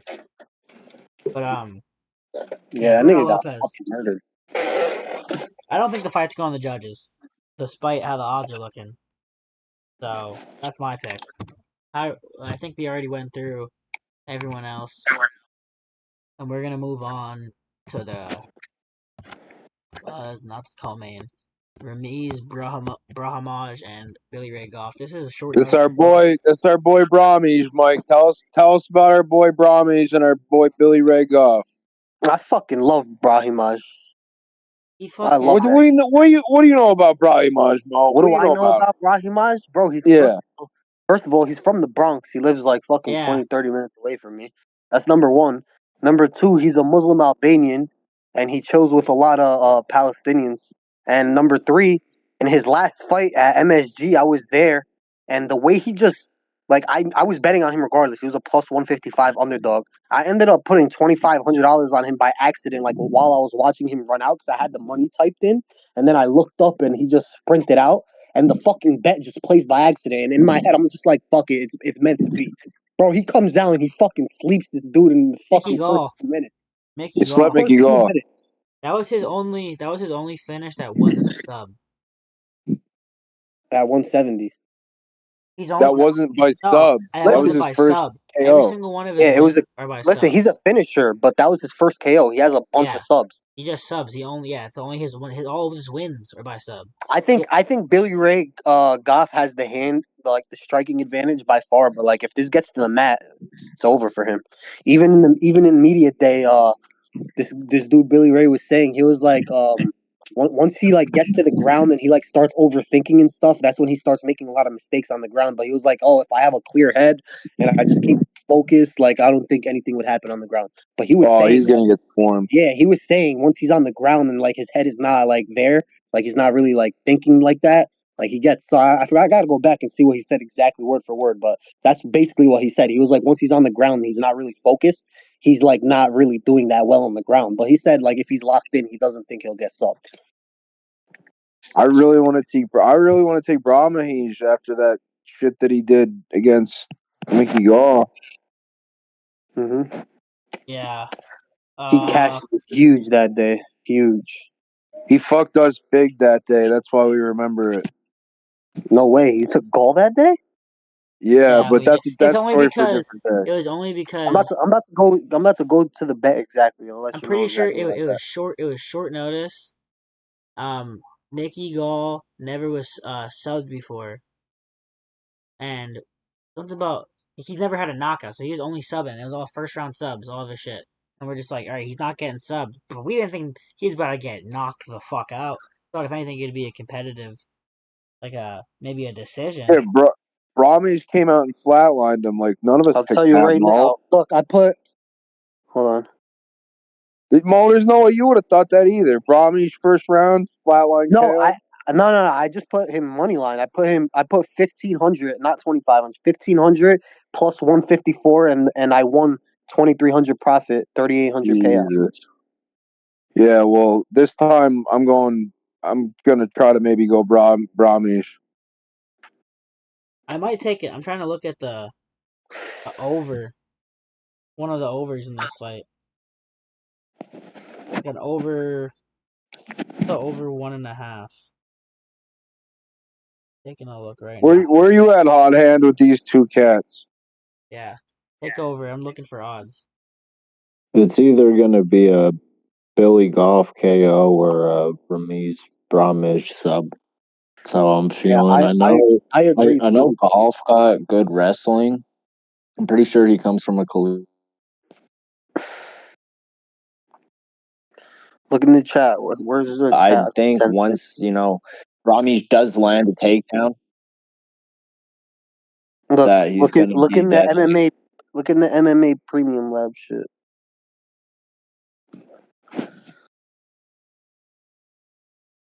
I was so hyped that day. That day, I literally made like 11K profit, and you guys know CeeLo, right? I made CeeLo. CeeLo wasn't even there or nothing. Like, I was just on the phone with him the whole time, and I was telling him who to live bet, and I literally made him like 15K that day. I think this fight.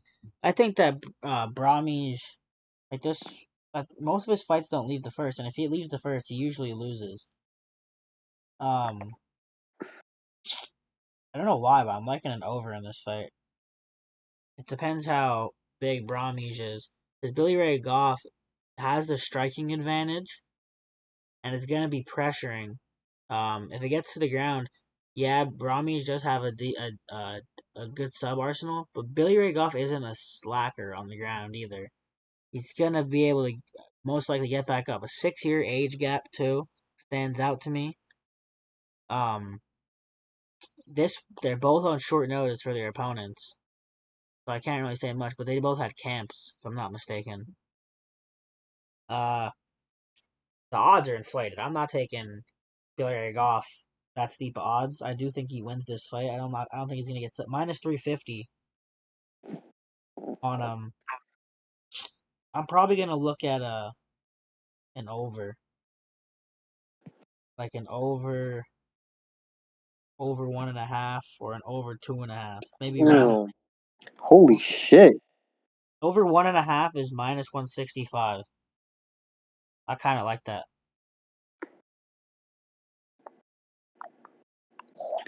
Round 3 to start is minus 110, but over 2.5 at plus 125. Holy fuck! This dude. I'm just looking at my picket right now. Yeah. The week before that Madison Square Garden fight, I made 5.2K that week. Like in that day, not that week. 5.2K, and I'm over here looking at all my bets, bro. I didn't even know that I put this much on Cortavia's money line, bro. I put 1150, 1,000, 1,000, 1450, and 850, bro. If I didn't fucking do that, I would have made 10K that day. What the fuck is wrong with me? On that fight too is That was volatile. that was the Gaston Bolanos versus Romeus fight. Oh, And I just kept that was that fight? live betting like a I took fucking Romeus too. bro. That shit killed me, man. I don't know what's wrong with me. Why would I do that? I think I I hit so many parlays that day. I might Holy sprinkle shit. on this fight to be over 1.5. Over 1.5 rounds is minus 160. I think I might take that because Billy Ray Goff, most of his fights are going over 1.5 rounds. I don't think he gets subbed off the rip. I think he pressures and they strike for a little bit, feel each other out. I think he's gonna respect the ground game, be able to stuff. I think that fight ends in round 2, honestly. And if it doesn't end in round 2, I think it goes the distance. Over 2.5 at plus 125 is like where I'm finding like the most value.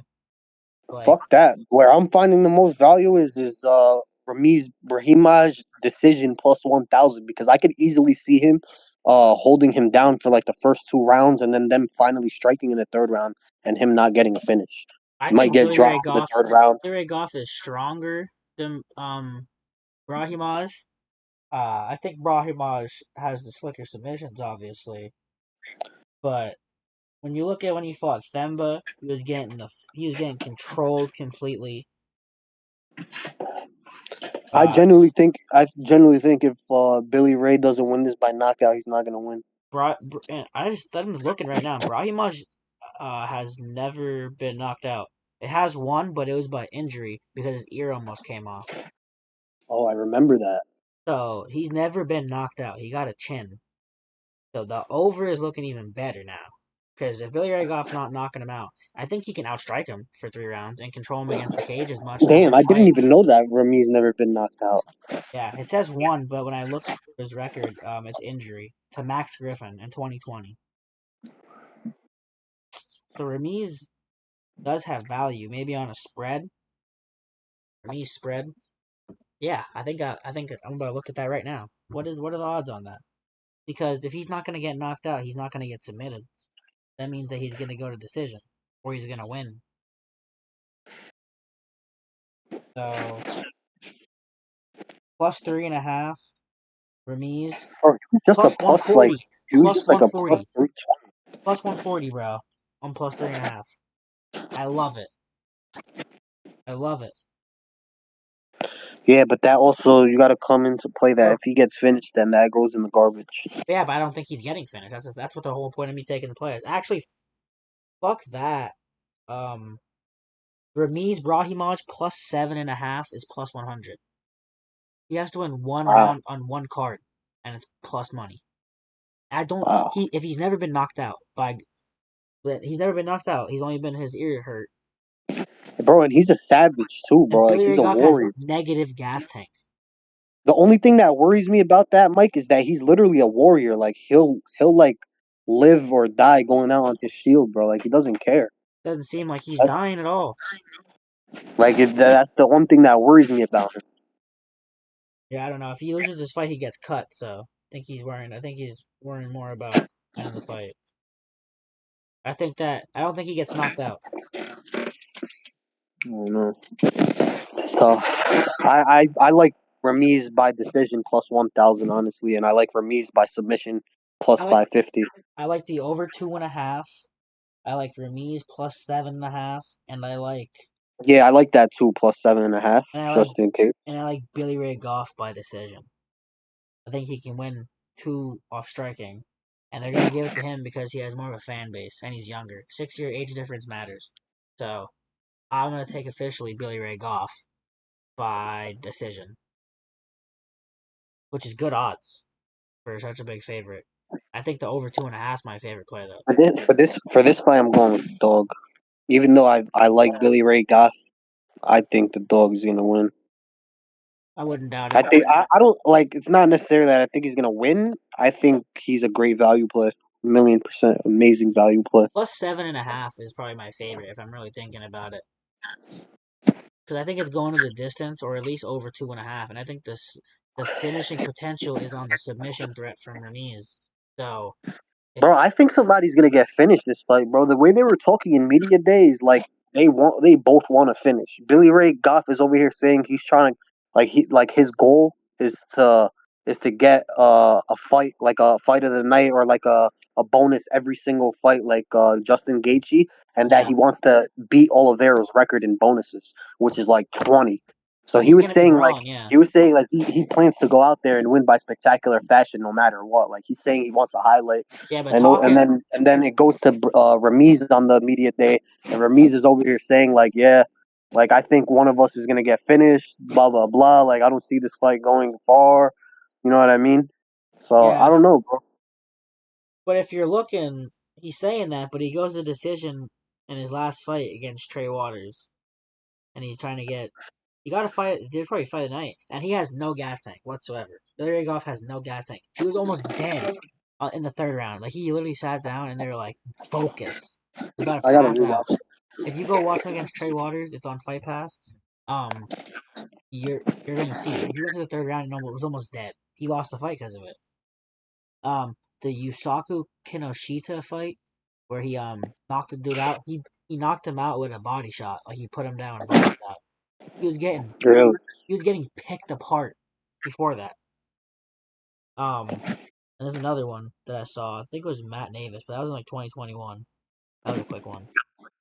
But yeah, I'm not. He lost to some trash dudes too. 2019. I don't think he's getting the knockout. He has 7 knockouts. He's gonna go for broke.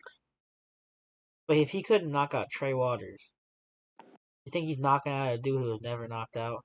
Trey Waters never got knocked out either, but he was almost. Billy Ray Goff was getting fucking punched on. Over 1.5 is probably my favorite. I think over 1.5 is a great bet. Minus 165. Now that I'm actually thinking about it, because Billy Ray Goff might go for broke here. So over 1.5.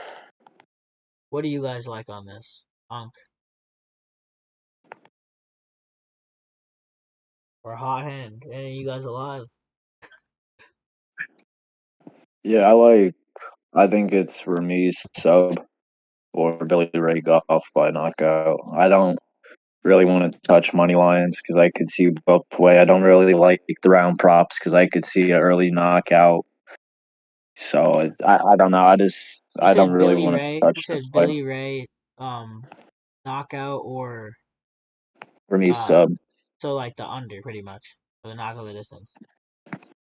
Yeah, I mean, if I were to pick, I do think the fight ends a finish, but Yeah, that's what I like too. Under 2.5 is plus money, and not to go the dist. Or no, I'm talking. Actually, that's the opposite of what I like. But I don't know. I think the value's on over 1.5, over 2.5. I think the dude's never been knocked out. He's been bored. Billy Ray Goff has no gas tank. They're gonna be puffing smoke. Might get subbed. More than I'm talking about this fight, I'm just thinking about it. And I'm like, I like Brahimaj more than I talk about it. Plus 7.5.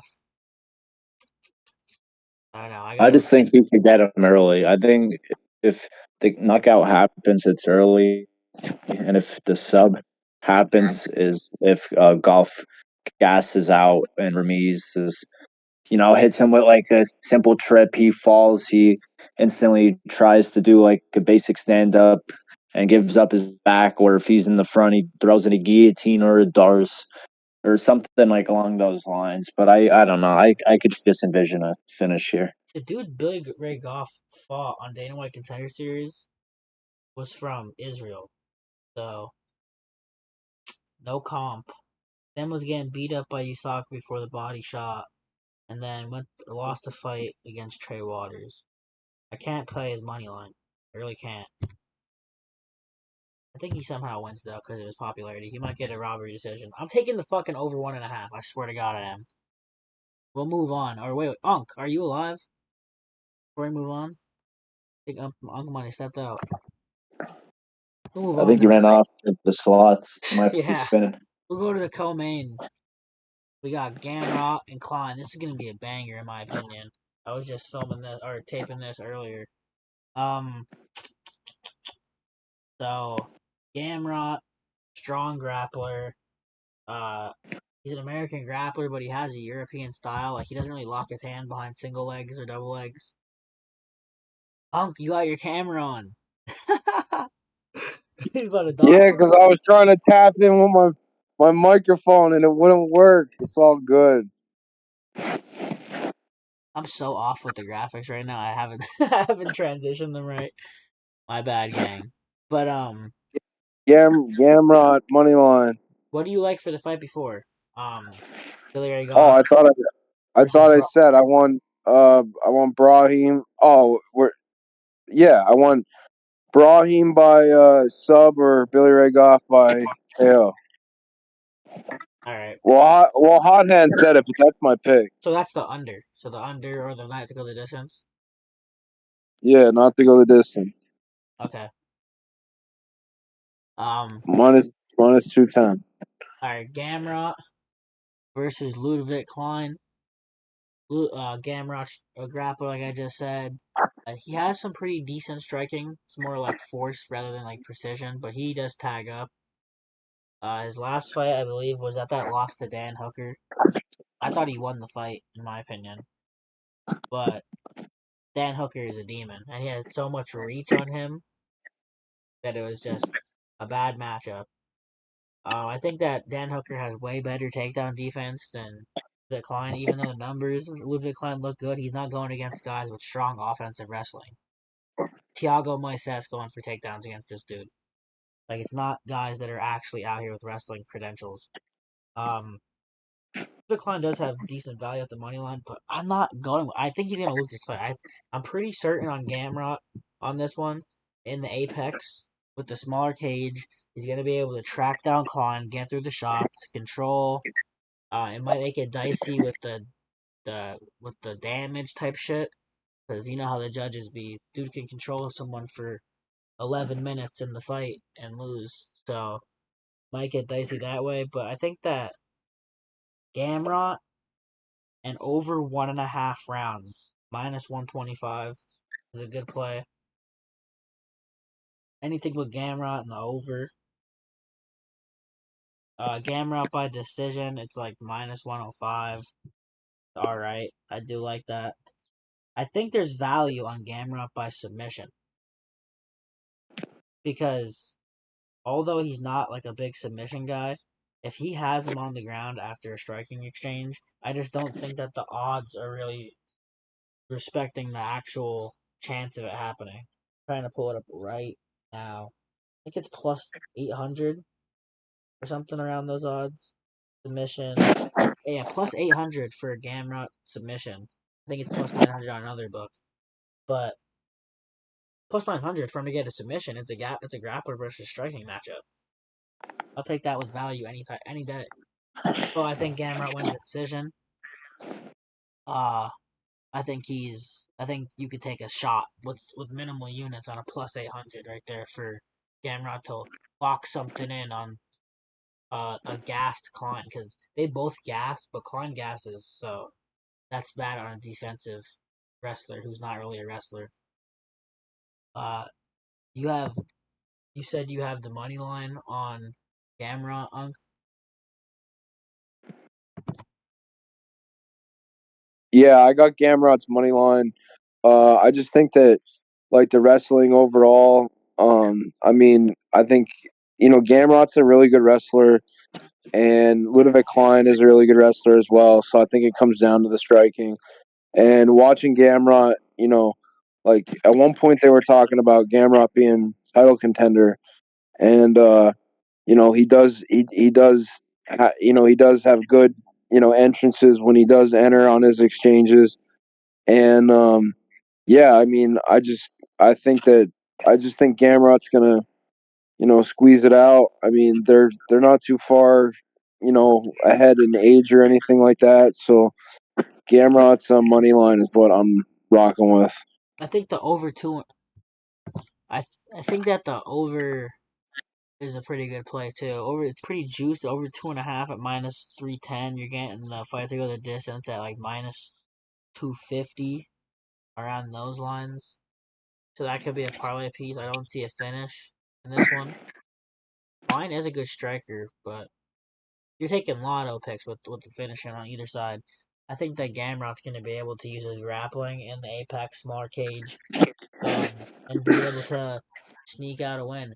If it goes to the judges, it might get a little hedgy, because if you're thinking about prospect, I think Ludwig Klein has the edge. But when you see him going against any grappler, which he really hasn't, I don't really think that he has strong takedown defense. It's just he's getting takedown shots out of desperation from trash guys, so it's making his numbers look inflated.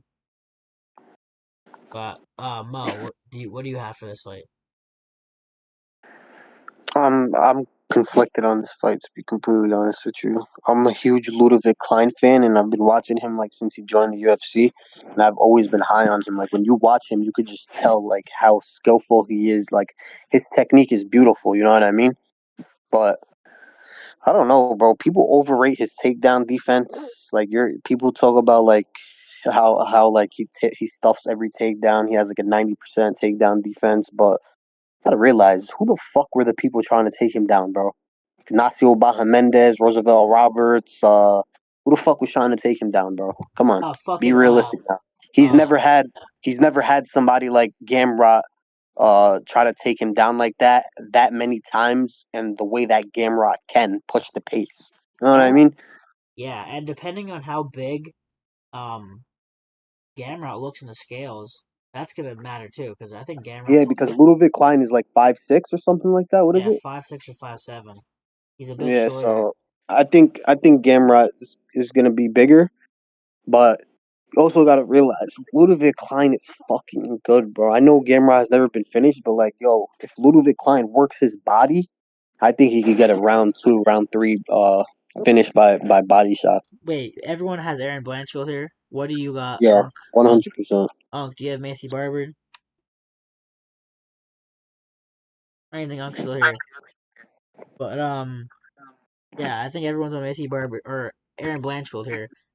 So I guess Lotto, we could go Chiasson on there because we all like that. Yeah, take her decision. We're taking Chiasson decision. You said.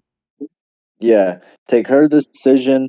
Your Zachary's KO round 1-2. I'm taking the And under in the Bruno Lopes Jacoby fight. Under 2.5 is going in there. We're going Lotto. Fuck it, toss her in. And then what's the one you said? Macy Chiasson. I said her decision. Zachary's KO 1/2. Or it's like Zachary's in rounds 1 or 2 or whatever it is. Yeah. Zach Reese.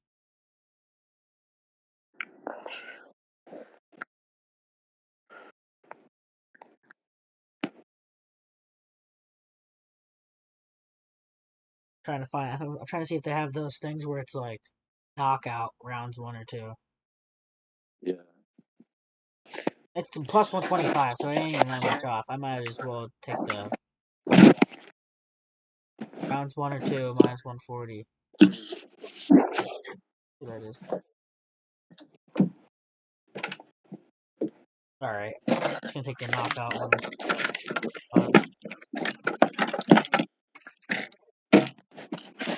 So we got. I gotta put Chiasson plus decision. Yeah, we got like plus 600 there. I'm gonna end the stream so I can edit. But good stream, boys. Let's lock the fucking on Saturday, and we'll lock in tomorrow actually after the weigh-ins and shit. Yeah, I'm trying to make some fucking. All right. Hey, Thanks for tuning in, guys. As always, drop the comments, like, sub, send it to your friends. You know we're gonna lock in. See you guys later. C. Mitchell took the center. Oh! He uses that separation to perfectly time that knee. Smiling. Oh! He turned to finish the fight.